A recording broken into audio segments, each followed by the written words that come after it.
Philippe Legrand, c'est un plaisir de vous retrouver sur la REV. Je rappelle que vous êtes le fondateur président de Téléos, qui est un opérateur de services télécom IT pour les entreprises et les collectivités. Vous êtes un petit peu au milieu de vos clients là, ici, Philippe. Absolument. Vous êtes aussi le vice-président de la Fédération Infranum qui représente les infrastructures numériques françaises. À la mi-juillet, vous avez annoncé un projet d'investissement de Téléos pour participer à la reconstruction des infrastructures numériques en Ukraine. Alors, quel est le montant de cet investissement? Qu'est-ce que vous êtes fixé comme objectif et échéance? Le montant de l'investissement que nous envisageons de réaliser en Ukraine est de 40 millions d'euros. L'objectif, c'est de réussir à boucler le tour de table d'ici la fin de l'année et de lancer les déploiements dès le début de l'année prochaine. Déploiement de quoi? De fibre optique? On déploiera 500 000 prises en fibre optique pour couvrir tout un oblast ukrainien qui est situé à l'ouest de Kiev. Et alors, comment est-ce que vous allez travailler? Parce qu'on est là sur un terrain de guerre. Je ne sais pas, on a une expertise, c'est très certain, en matière d'infrastructure, mais poser des infrastructures comme la fibre optique, c'est quand même pas simple dans un pays en guerre. Comment vous allez procéder? Eh bien justement, au Palais Farnèse, à l'ambassade de France à Rome, je signais un Memorandum of Understanding avec un opérateur ukrainien. Et c'est avec cet opérateur que nous allons déployer la fibre en nous appuyant sur les compétences locales, mais bien entendu en capitalisant sur le savoir-faire de la filière et l'excellence du savoir-faire de la filière française. D'accord. Et elle est comment la filière ukrainienne? Elle est un peu éclatée. Ouais. Il y a un millier d'opérateurs. Il y a des difficultés pour les petites entreprises à préserver leurs salariés qui bien souvent sont mobilisés sur le front. Donc il y a une prime à la taille.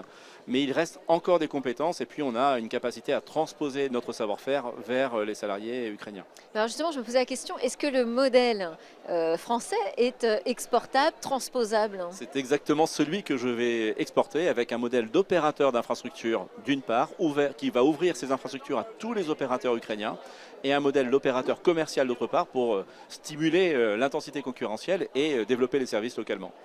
Vous avez été reçu par l'Élysée pour préparer le Conseil présidentiel au commerce extérieur. On en est où du développement de la filière française à l'international? Bien, la filière française exporte beaucoup. La filière française des infrastructures numériques, c'est 32 milliards à l'export. C'est quand même beaucoup, hein, ça n'est pas rien. Et je crois qu'au niveau de l'Élysée, on a bien conscience de cet enjeu-là. Et il y a un export concile, un peu comme aux États-Unis, qui est en train de se monter. Et c'est à ce titre que nous essayons de faire valoir notre savoir-faire et l'exportation de la filière. Mais vous en attendez quoi? On attend trois choses. D'abord, on attend que les outils financiers que la France met à disposition soient mieux agrégés, que nous puissions rivaliser davantage avec les puissances asiatiques et américaines. On attend que la lisibilité des aides françaises soit améliorée et on attend enfin qu'il y ait un effet d'entraînement, que les grands groupes entraînent les PME à l'export.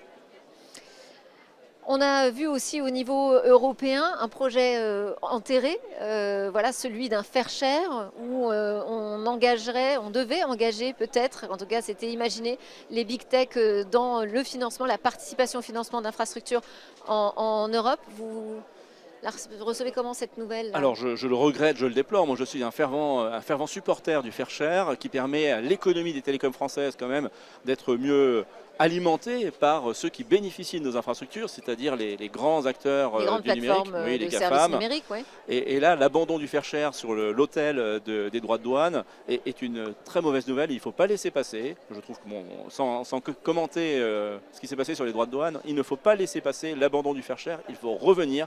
C'est une bonne mesure, il faut la Ah, soutenir. donc vous dites que ce n'est pas enterré? Je souhaite que ça ne le soit pas. Pour l'instant, ça l'est. Ok. Et sur les droits de douane, il y a un impact direct sur l'économie des infrastructures? Alors oui, les opérateurs, du fait de se faire cher, sont quand même bien victimes de cela. Après, sur l'économie des télécoms elles-mêmes, je serais plus nuancé. On importe beaucoup de produits américains, plus qu'on en exporte.